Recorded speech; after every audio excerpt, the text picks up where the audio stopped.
Let's move right into this next. Let's move right into this next track. This is the last track of the record.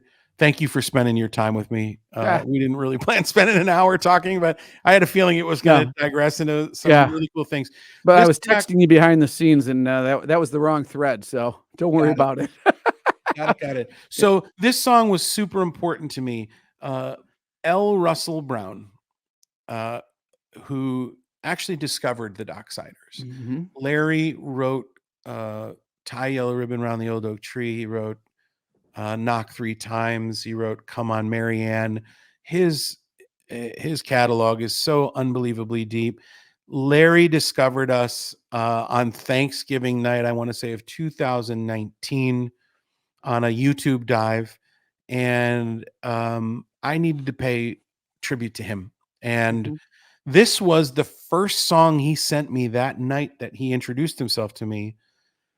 He said, I wrote this song for the Bee Gees back in the day, and they didn't cut it. I guess they were only recording songs that they had written. And he sent this to me, and he said, I want Kevin Sucher to figure this one out. And I started working on it 5 or 6 years ago. And again, an odd song from the perspective of it had measures of 6/4 and measures of 4/4, and mathematically, I mean, 6/4 and 4/4 can work. It just never felt like it caught the bounce that we talked about. Like it never really had the bounce because you were counting some extra beats in the chorus and in a verse.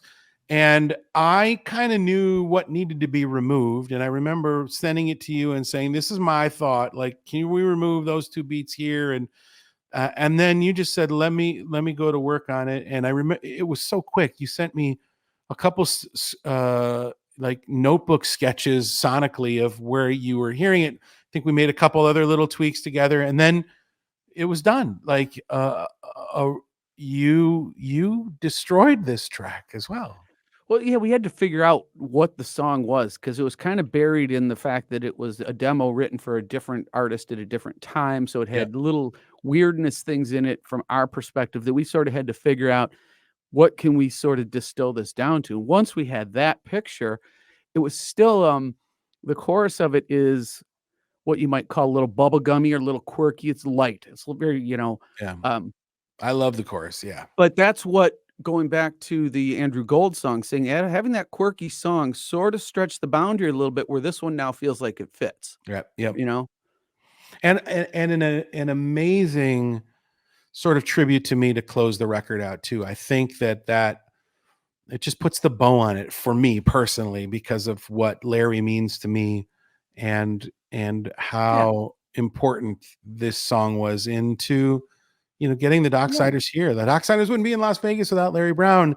Larry introduced me to Tony Orlando, and to tie it even full circle, we did a version of Tie Yellow Ribbon that Tony sang on with me. We did a duet on it, and J.R. Robinson played on that track too. So like all of these sort of tie-ins of mentions that we had, I think make this record. We record this music and do these projects as much for we want them to be successful. Obviously, we're not putting it out there and hoping that it fails, but we do it at heart for the love of the music, to the point where if I enjoy making this project from beginning to end and don't make $1 out of it, I'm still happy because I got other places for making my dollars. This is for what I enjoy and what I want to appreciate, what I want to pay homage to. So doing a song on your record that is personal to you is important.